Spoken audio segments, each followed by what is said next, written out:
Thinkers, welcome back di edisi atau episode ketiga nih dari Think Expert Talks, yaitu podcast yang tentunya membahas ilmu-ilmu dan hal-hal yang sangat menarik dan insightful dari para experts untuk kamu Thinkers maupun para startup enthusiast. Sebelumnya, saya mau memperkenalkan diri nih, nama saya Sahda Nabila Kurnia sebagai moderator hari ini dan juga bagian dari marketing communication dan juga community engagement dari Think.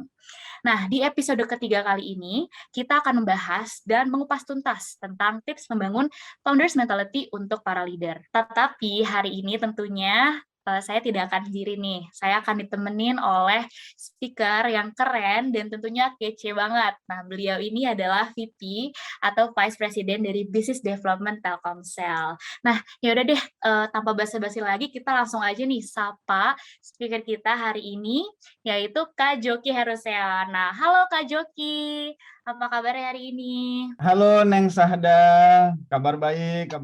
Gimana Neng Sahda? Kabar baik? Alhamdulillah, puji Tuhan nih, saya juga baik-baik aja dan semoga Thinkers yang mendengarkan podcast ini juga tetap menjaga kesehatannya dan juga imunnya nih di masa pandemi ini dan tetap menjaga protokol di rumah maupun yang sedang kegiatan di luar rumah. Nah, Kak Joki, boleh dong nih perkenalkan diri lagi mungkin dan sapa-sapa Thinkers nih yang sedang mendengarkan podcast kali ini. Silahkan Kak Joki. Halo Thinkers, halo Neng Sahda. Ya tadi seperti yang dijelaskan sama Neng Sahda, aku Joki, saat ini menjabat sebagai VP Business Development di Telkomsel. Jadi pengalaman sekitar 15 tahun lebih di Telkomsel, mengembangkan bisnis, terutama bisnis data di Telkomsel, itu memberikan banyak pengalaman buat aku ya. Tapi sebelum di Telkomsel sebenarnya sudah ya waktu zaman-zaman kuliah dulu sempat bikin semacam, dulu kita belum rame yang istilahnya startup ya, dulu itu ramenya software house namanya. Kebetulan aku kuliah di jurusan teknik informatika, jadi bareng teman-teman satu jurusan gitu ya, kita ngebentuk semacam software house gitu, kita bikin CV dulu, dan mulai untuk bikin atau mengerjakan beberapa proyek-proyek dari beberapa perusahaan gitu ya. Salah satunya dulu yang paling booming itu di KIS FM Medan, dan grupnya kita bikinin semacam, kita sebutnya dengan SMS radio dulu. Terus ada juga beberapa proyek di Telkom. Jadi selain bekerja di corporate, punya sedikit pengalaman bareng teman-teman untuk ngebangun suatu perusahaan sendiri lah. Dan ya kurang lebih begitulah, tapi basicnya programmer sebenarnya. Neng Sahda kan dibentuk sama Telkomsel sebagai businessman mungkin gitu ya. Itu singkatnya. Oke Kak Joki, menarik banget ya. Jadi Kak Joki sebenarnya gak cuma di Telkomsel aja nih dari awal, tapi juga sebelumnya sempat membangun perusahaan sendiri. Nah tapi Kak Joki, sebelum saya mulai nih, boleh kan saya juga share lagi nih background-nya Kak Joki, gimana sih dari awal mula karir di Telkomsel, boleh kan Kak Joki? Silakan. Oke, jadi Kak Joki Heruseon, mungkin boleh disapa Kak Joki atau Mas Joki atau mungkin Opa Joki. Nah itu boleh betul disapa nih, karena yang penting Kak Joki, dengan nama Kak Joki gitu. Terus Kak Joki ini merupakan lulusan dari STT Telkom Bandung di tahun 2005 dan memulai awal karirnya di Telkomsel ini dari 2006 ya Kak Joki ya, sudah cukup 2006. lama. Dari 2006 sebagai Staff in Product and Business Development. Lalu di tahun 2010 Kak Joki itu merupakan Officer Broadband Product Development. Lalu di tahun yang sama tapi di bulan yang berbeda Kak Joki merupakan Manager Broadband Product Development. Lalu di 3 tahun kemudian di 2013 Kak Joki merupakan GM Broadband Product Development. Lalu tahun 2015 Kak Joki merupakan GM Broadband Product Marketing. Di tahun 2019 Kak Joki merupakan GM Prime Segment Product and Proposition. Lalu di tahun lalu, tahun 2020, Kak Joki merupakan GM Product Innovation dan juga Ecosystem Partnership. Dan baru di tahun 2021 sekarang, Kak Joki menjabat sebagai VP tadi di Business Development. Wah, ini luar biasa ya Kak Joki. Dedikasinya terhadap Telkomsel tercinta udah lebih dari 15 tahun. Jadi saya sampai saking terkesimanya tuh sampai hampir slip nih lidahnya sama pengalaman Kak Joki yang luar biasa di Telkomsel tercinta ini. Ya. Oke, Kak Joki, jadi tadi nih di awal kan saya udah menjelaskan nih, udah kasih sneak peek nih ke teman-teman thinkers kalau misalnya kita hari ini bakal membahas tentang tips membangun founders mentality untuk para leader. Tetapi sebelum kita mau masuk nih ke tipsnya, saya mau nanya dulu nih ke Kak Joki, sebenarnya pengertian dari founders mentality itu tuh apa sih? Dan kenapa nih terms ini tuh sangat penting untuk para leader-leader atau mungkin individu-individu di luar sana nih untuk menanamkan founders mentality ini. Silahkan Kak Joki. Ya, ini topiknya menarik banget ya. Memang lagi booming banget, lagi sering dibahas, lagi terngiang-ngiang banget. Sering banget orang ngomong founder mentality atau foundership mentality atau mental seorang founder. Ya kalau kita balik lagi ke harfiah katanya gitu ya, founder mentality. Bahasa Indonesianya mungkin mental seorang founder, seorang penemu gitu ya. Banyak sih orang bisa mengartikan apa aja gitu terkait dengan kata-kata ini, tapi normalnya,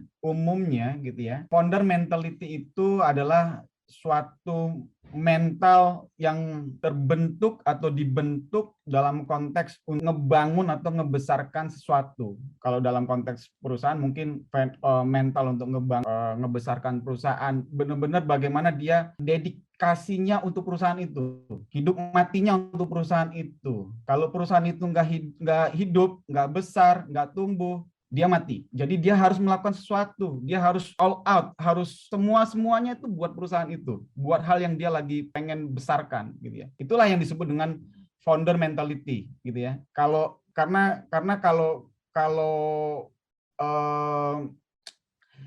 dia tidak bisa keluar dari masa sulitnya pada saat awal-awal dia temukan sesuatu itu, ya tadi dia mati. Die, sukses or die lah, kurang lebih begitu. Itu yang menurut pendapat saya yang dimaksud dengan founder mentality gitu ya. Dan kenapa ini penting? Dalam banyak kasus ya, founder mentality itu sangat dibutuhkan karena ini bisa dibilang sebagai kunci sukses untuk apa yang orang-orang selalu sebut dengan kunci sukses untuk mencapai sustainable growth di satu perusahaan lah, kalau kita ngomong perusahaan gitu ya, atau startup atau corporate. Nah, ketika suatu perusahaan itu kehilangan founder mentality gitu ya, itu biasanya kayak sinyal merah, warning, berpotensi untuk mengalami krisis gitu, atau ya atau istilah lainnya turbulence lah, semacam itu. Jadi ini sekarang kalau saya bisa bilang ini jadi concern banyak pihak gitu ya, terutama dengan tumbuh dan berkembangnya startup yang benar-benar bikin wow, sebuah corporate tiba-tiba tumbuh besar menjadi sesuatu yang dielu-elukan orang gitu ya. Dan ketika investor pun mau melihat suatu perusahaan itu, mau menanam saham di perusahaan itu, salah satu yang dilihat dan yang paling penting itu foundernya itu siapa, punya nggak mentality seorang founder, semacam itu. Itulah kurang lebih singkat cerita terkait dengan founder mentality. Begitu Neng Sada, kalau menurut pendapat saya. Baik, Kak Joki. Jadi kalau dari penjelasan Kak Joki tadi tuh, jadi founders mentality kalau dari kacamata nih Kak Joki seorang corporate leader ini emang nggak hanya untuk di corporate aja ya Kak. Jadi founders mentality ini juga terimplementasikan juga untuk founders di startup begitu ya Kak Joki. Ya, malah justru begini, malah justru biasanya umumnya perusahaan kecil kayak bentuk startup gitu ya, itu biasanya founder mentality-nya lebih terbentuk dibandingkan perusahaan-perusahaan yang sudah besar yang bahkan mungkin foundernya sudah tidak ada lagi di sana. Ya, itu kebanyakan begitu tuh. Kalau dari survei beberapa konsultan gitu ya, founder mentality itu akan lebih tumbuh biasanya dari perusahaan-perusahaan yang baru tumbuh, baru terbentuk gitu ya. Karena dia punya sense of crisis, dia tuh punya ya tadi sense, kalau gua nggak hidup, kalau perusahaan ini nggak hidup, maka gua nggak punya apa-apa gitu. Tapi perusahaan-perusahaan besar malah terkadang dapat warning gitu ya, kalau kehilangan founders mentality, ya tadi siap-siap untuk turbulence gitu loh. Nah, jadi nggak hanya di corporate, ini penting buat apalagi buat perusahaan yang baru tumbuh, yang baru terbentuk gitu. Oke, jadi menarik banget nih poinnya Kak Joki. Jadi tadi kata Kak Joki, kalau misalnya founders mentality sebenarnya lebih lebih apa ya, lebih tertanamkan nih kepada founders-founders yang ada di startup karena mereka mempunyai sense of crisis tadi ya Kak Joki. Begitu. Betul. Nah, Kak Joki, tadi kan Kak Joki juga ada mention nih, kalau misalnya founders mentality itu tentang sustainable growth nih, tentang gimana sih seorang individu tuh pengen mencapai perkembangan yang sustainable. Nah, oleh karena itu, gimana sih atau apa sih poin-poin penting dan juga traits-traits apa aja nih yang harus dimiliki dalam membangun founders mentality tersebut nih untuk para leader-leader di luar sana, Kak Joki. Silahkan. Oke, jadi ada satu cerita gitu ya. Saya pernah membaca gitu, ada satu cerita, ada seseorang mau membangun sebuah perusahaan. Ketika dia punya mimpi besar gitu, dia mau bangun sebuah perusahaan. Dia akan mencoba mencari apa saja yang dia butuhkan. Dia list down semua yang dia butuhkan, terutama masalah capital lah gitu ya. Nah, terkait dengan capital, terus bagaimana dia bisa dengan usaha dia mendapatkan capital, baik itu dari family sampai akhirnya dia bisa mendapatkan pinjaman dari bank yang dalam jumlah besar dengan meyakinkan bahwa bisnisnya dia akan sustain, bisnisnya dia akan besar. Dengan modal itu dia bangunlah banyak cabang di kota A, kota B, kota C, kota C gitu ya. Karena dia yakin dia ini akan besar gitu ya. Tapi ada sesuatu yang dia tanya apa ya? Ya tadi dia lakukan dengan dia pinjam modal ke bank yang cukup besar dan dia tahu kalau gua nggak sukses, kalau perusahaan ini nggak sukses, ini kayak ada semacam anjing galak, 100 ekor anjing galak di belakang dia yang ngejar-ngejar dia. Kalau gua nggak lari kenceng, kalau gua nggak sampai tujuan segera, ini gua segera digigit anjing-anjing itu gitu lah, kurang lebih begitu ya. Jadi memposisikan dia itu dalam kondisi, kalau ngomongin poin pentingnya ini, dia memang tahu tujuannya dan memposisikan dia dalam posisi yang insecure ya. Ya, tidak dalam kondisi yang ya memang apalagi perusahaan baru nggak mungkin dalam kondisi comfort zone gitu ya. Dia dalam posisi yang insecure dengan konsekuensi kalau gue nggak sukses, kalau perusahaan ini nggak sukses, gue akan masuk penjara, kurang lebih begitu. Ya. Nah itu tapi ini bukan hanya sekedar jargon atau mungkin terkesan retorik gitu ya, orang selalu ngomong comfort zone, keluar dari comfort zone segala macam, bukan. Memang itu harus dikondisikan memang gitu. Itu poin-poin sangat pentingnya di sana. Dan kalau tadi ngomongin masalah trade gitu ya. Nah, ya apa saja sih kurang lebih dalam konteks yang harus dimiliki oleh seorang founder, orang yang kita sebut sebagai founder mentality gitu ya. Satu, kita bisa bilang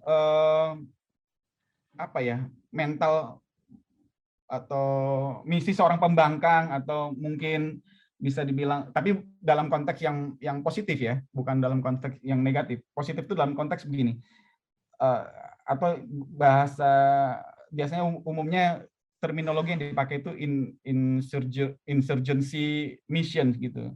Ini tuh konteksnya dalam konteks begini. Kalau ada suatu perusahaan di industri tertentu, dia lupa ada kebutuhan dari pelanggan yang tidak terpenuhi, ya. Nah, si founder mentality ini tuh punya kemauan untuk, atau punya pemikiran untuk berontak terhadap kondisi tersebut. Dia cari, dia ulik, jadi ngulik nih, tipikalnya ngulik untuk mencari policy sendiri, bagaimana kebutuhan pelanggan itu terpenuhi, bagaimana gua menciptakan market baru, semacam itu.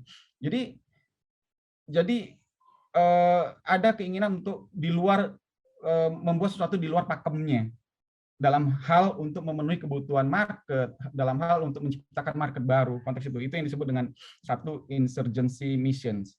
Yang kedua, seorang founder itu biasanya detail, ya.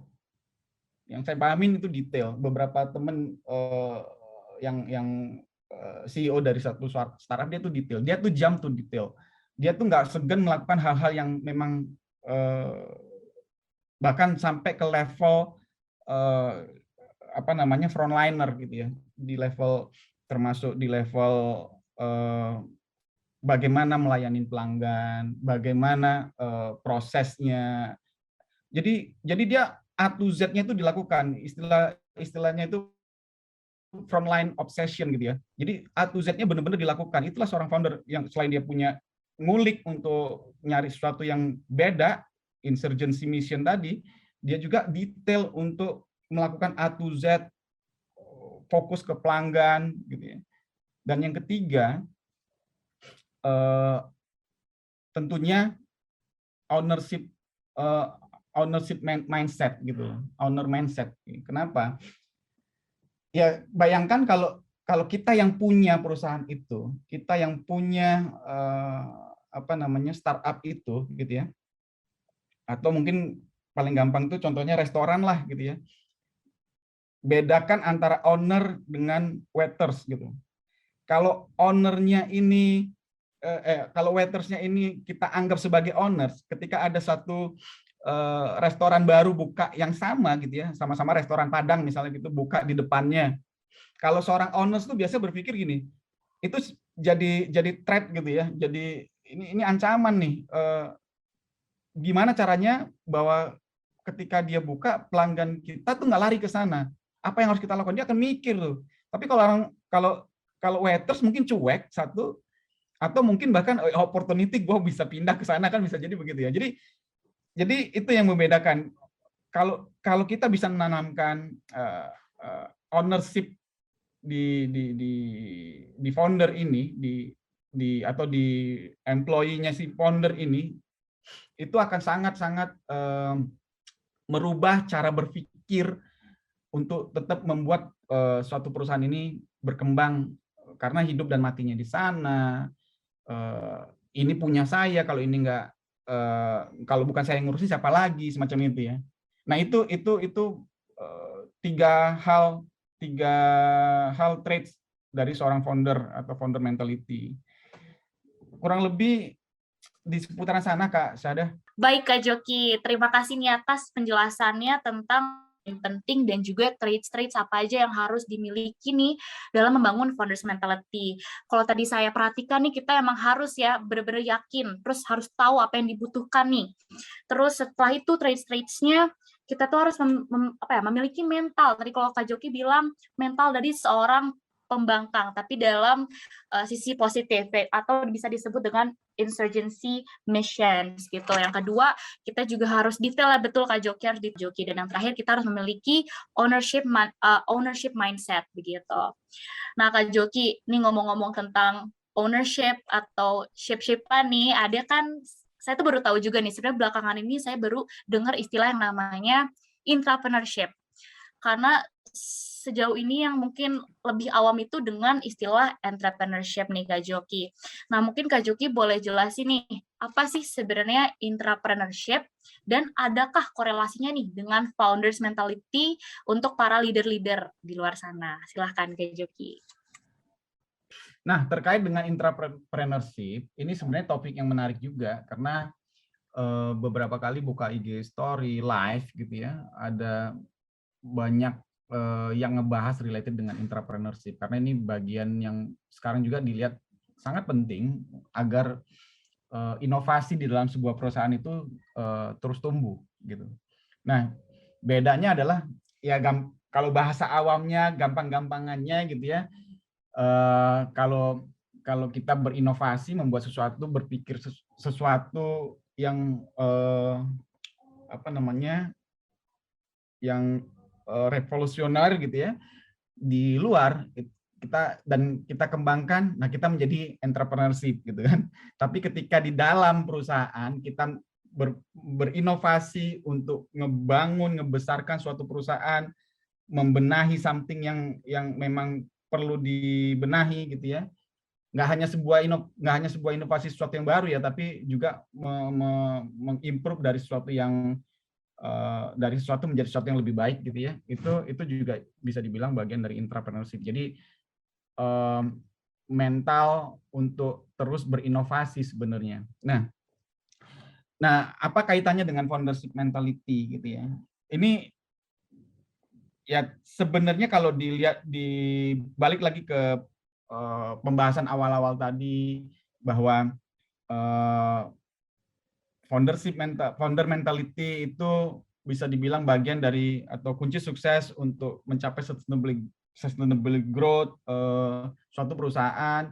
Terus founder mentality itu bagaimana kita bisa menciptakan, bisa terbentuk dengan adanya kondisi yang insecure gitu ya, di luar comfort zone, terus ada terutama di bagian yang insurgency mission tadi, ngulik gitu. Nah, terutama di bagian itunya gitu ya. Nah, kalau di bagian nguliknya atau insurgency mission, ketika suatu perusahaan di mana employee-nya rata-rata itu punya founder mentality, bisa dibayangkan gitu ya, bahwa artinya ada semacam inisiatif dari dalam perusahaan itu, dari internal, untuk terus berinovasi, terus mencari sesuatu yang di luar konteksnya. Udah kita sudah tumbuh ini, kita sudah baik, tapi tidak ngerasa comfort. Tapi ada yang harus dibenahin. Kalau ini nggak benar, kalau kita nggak terus tumbuh, maka kita suatu saat akan berpotensi down gitu ya misalnya. Nah, mental itu ketika tumbuh dan berkembang di dalam suatu perusahaan bisa sangat dipastikan bahwa intrapreneurship di dalam perusahaan itu juga akan tumbuh dan berkembang gitu ya. Itu kenapa ini saling berkorelasi, karena saya sempat baca ada hasil survei dari salah satu konsultan gitu ya, makin besar perusahaannya itu sebenarnya makin rentan kehilangan founder mentality. Nah, dan biasanya itu bisa dilihat dari ada nggak entrepreneurship di dalam perusahaan tersebut, inovasinya tumbuh nggak gitu loh. Ya. Tapi bukan berarti begini, dengan adanya inovasi gitu ya, inovasinya tumbuh dan segala macam, apakah founder mentality-nya itu bisa dikatakan muncul? Ada. Enggak, karena tadi balik lagi, founder mentality itu traits-nya kalau saya bisa bilang terdiri dari 3 hal. Nggak hanya sekedar insurgency mission, nggak hanya sekedar ownership mindset, tapi juga kombinasi insurgency mission, ownership mindset, sama goes to detail, frontliner obsession tadi gitu ya. Jadi 3 hal itu kalau disatukan itu membentuk founder mentality. Dan ketika founder mentality itu ada, bisa dibilang kan intrapreneurship di dalam perusahaan itu akan tumbuh. Nah, korelasinya kurang lebih nggak jauh-jauh dari situ sih. Wah, menarik banget nih Kak Joki. Berarti emang intrapreneurship ini tuh emang jadi kalau kita mempunyai founders mentality, pasti itu dipastikan bahwa perusahaan atau startup tersebut tuh memiliki intrapreneurship yang kuat. Jadi tapi tadi kalau saya mendengarkan lagi nih, kayaknya emang pengertian intrapreneurship ini tuh tidak hanya berlaku untuk para leader aja ya Kak Joki. Jadi semua employee pun harus juga mempunyai yang namanya intrapreneurship, betul bukan Kak Joki? Ya. Nah, ini bahwa mentality founder itu bukan luxury-nya seorang leader sebenarnya. Jadi bahkan perusahaan itu berharap bahwa founder mentality itu memang tersebar merata sampai lini ke bawah, lini terbawah gitu ya. Karena kalau hanya leader yang punya founder mentality, eksekusinya juga nggak akan jalan, bisa jadi begitu. Ya, nggak akan ada tumbuh inisiatif dari bawah untuk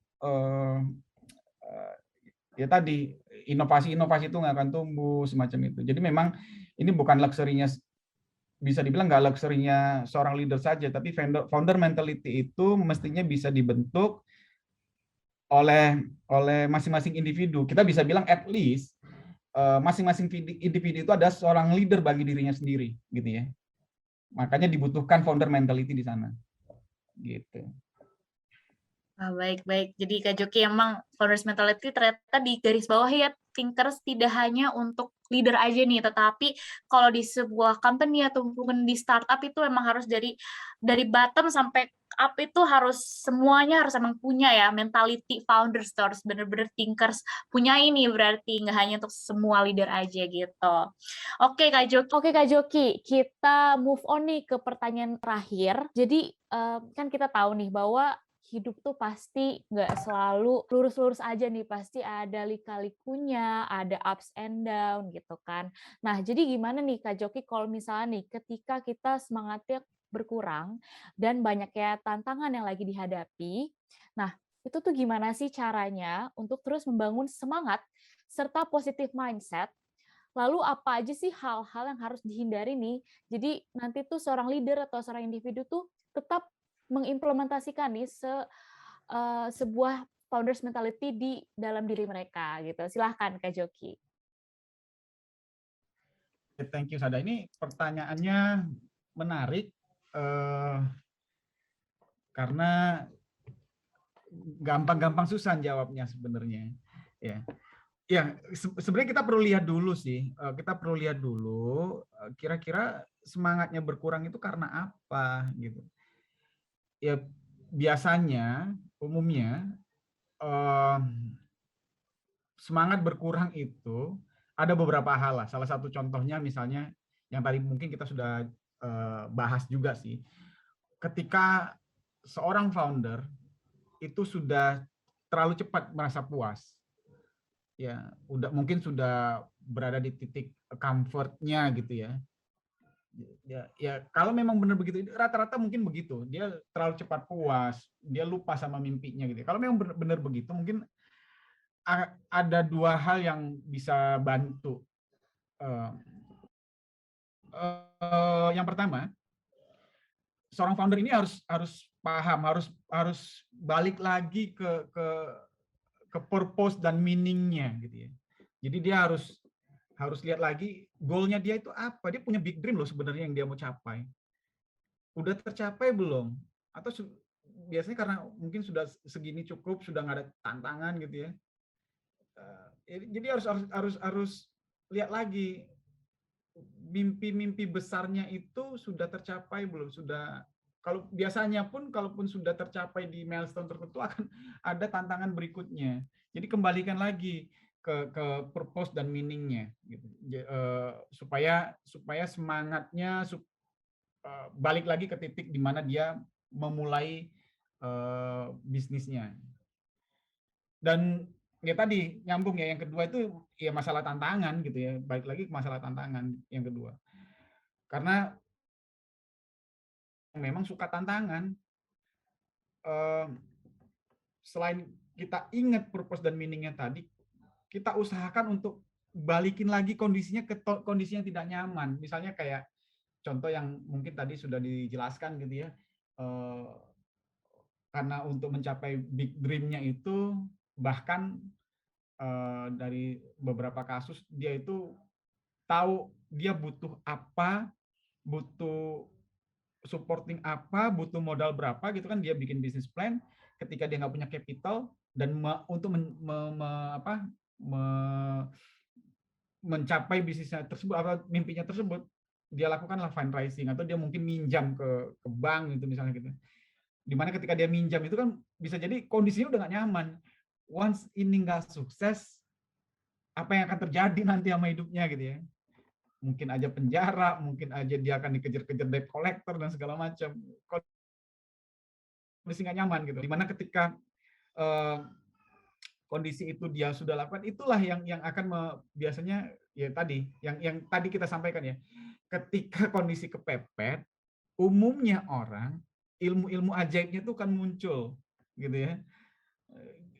Ini tadi semangatnya juga akan terbangun dengan sendirinya bahwa gue punya mimpi besar, gue punya purpose dan meaning, gue punya, kalau gue nggak sukses,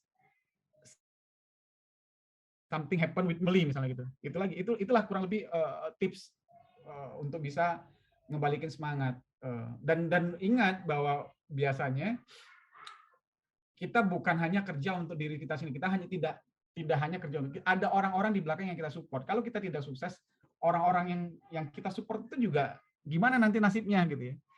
Biasanya begitu, ini lebih masalah mindset sih. Ketika semangat berkurang, mindsetnya yang mesti dibalik-balikan lagi ke kondisi di mana dia bisa mencapai titik semangatnya tumbuh terus gitu. Mungkin gitu kali Kak Sada ya.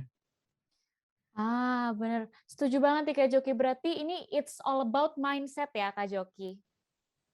I think so. It's all about mindset ya. Karena walaupun memang mindset itu bisa jadi karena kondisi juga gitu ya. Yep. Tapi ya tadi sama, kalau karena kondisi ya kita kondisikan.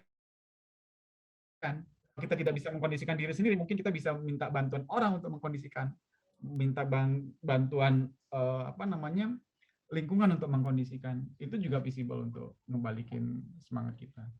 Baik, setuju banget Kak Joki. Jadi thinkers inget ya, kalian itu nggak boleh terlalu cepat puas karena nanti kalian tuh hanya stuck di comfort zone dan tidak berkembang. Jadi kalian tuh harus, kalau tadi saya kutip dari Kak Joki ya, kita tuh harus balik nih ke purpose atau ke big dream ya dari thinkers nih, apa sih yang mau kita tuju gitu. Jadi kalau misalnya kita melihat nih dari big dream kita, pasti kita akan terpacu untuk, aduh kita harus ngelakuin apa lagi nih ya gitu, kita harus ngepangin apa lagi nih ya gitu. Dan kita harus juga kita tadi selalu mempunyai growth mindset. Jadi jadi mindset kita tuh harus selalu berkembang gitu. Jadi ingat kalau misalnya kita itu tidak hanya bekerja untuk sendiri, tapi ada orang-orang yang support kita gitu di belakang gitu. Jadi kalau misalnya kita nggak maju, nanti orang yang support kita itu nanti gimana gitu ya Kak Joki ya. Betul tidak Kak Joki? Betul sekali Neng Sahda. Oke Kak Joki, terima kasih banyak atas penjelasannya. Oke, Thinkers. Jadi nggak kerasa ya, ternyata kita nih tadi Kak Joki udah berada di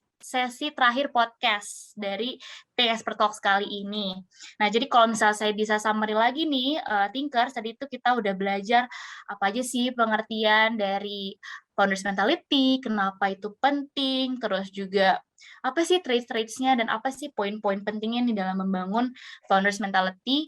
Dan kita juga sempat jadi tahu nih apa artinya entrepreneurship, dan yang terakhir gimana cara-caranya atau tips biar kita tuh bisa selalu positif dan semangat gitu dalam mengimplementasikan founders mentality. Nah, pokoknya menarik banget kan Thinkers untuk materi kali ini. Nah, untuk Kak Joki sedih banget nih Kak, kita harus berpisah. Nah, tapi sebelum mengakhiri podcast nih Kak Joki, mungkin Kak Joki mau menyampaikan ya, atau ada wejangan-wejangan nih kepada Thinkers yang sedang mendengarkan podcast kali ini. Silakan Kak Joki. Ya, terima kasih Kak Sada. Oke, Ya. mungkin sebelum kita akhiri podcast kali ini, paling nggak gini ya, saya pernah dengar dari salah seorang teman gitu ya, bahwa 3 hal yang sebenarnya dilihat sama investor. Yang pertama itu marketnya itu sendiri gitu ya. Ketika kita punya suatu startup gitu ya, mungkin ketika kita mau fundraising terus nyari investor akan lihat paling nggak 3 hal ini. Ini poin pentingnya. 1, marketnya itu sendiri, yang kedua bisnis modelnya, dan yang ketiga yang dilihat tuh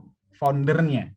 Dan saya pernah mendengarkan IG live-nya Sandiaga Uno sebenarnya. Ketika ada yang nanya gitu ya, ada yang bertanya ke dia, apa sih yang dilihat sama Pak Sandi kalau mau invest gitu ya?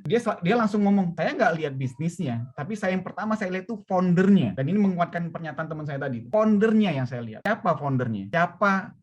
Track record apa yang dia punya? Punya nggak dia founder mentality? Jadi sekali lagi, founder mentality itu penting, sangat penting, karena bisa dibilang ketika sebuah perusahaan di-lead sama leader yang punya founder mentality, dia sudah punya kesuksesan lebih dari 50%. Gitu. Nah, karena jelas bahwa dia sangat lapar, ya sangat hungry, istilahnya lapar untuk terus tumbuh, untuk mengulik lagi apa yang harus dikembangkan, apa yang harus dibesarkan, apa yang harus dibenahi, gimana supaya tidak kolaps, gimana supaya bisa bersaing dengan kompetitor dan sebagainya. Itu terus aja, dan dia akan fight untuk bisnis model yang dia sudah yakini.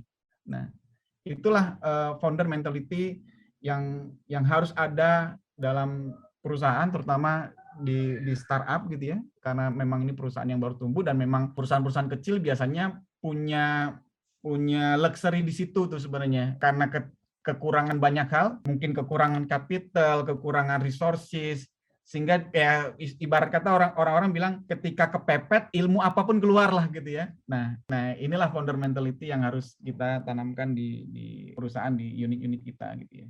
Mungkin itu Kak Syada dari saya. Baik Kak Joki, terima kasih banyak di atas kalimat penutupnya nih tentang pentingnya nih founders mentality yang teman-teman thinkers nih bisa langsung, mungkin setelah mendengarkan itu tuh langsung bisa mengimplementasikannya nih ya Kak Joki, semoga.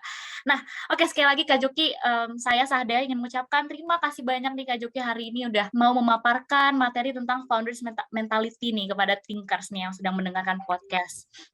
Nah, saya juga ingin berterima kasih nih kepada thinkers yang sudah mendengarkan podcast ini dari awal hingga akhir, dan juga saya juga ingin minta maaf nih apabila ada kesalahan kata-kata ke Kak Joki juga dan ke thinkers gitu. Nah, saya Sahda izin pamit dan jangan lupa juga untuk stay tune di episode selanjutnya dengan topik yang gak kalah menariknya nih thinkers. Oleh karena itu, sampai berjumpa di episode selanjutnya thinkers.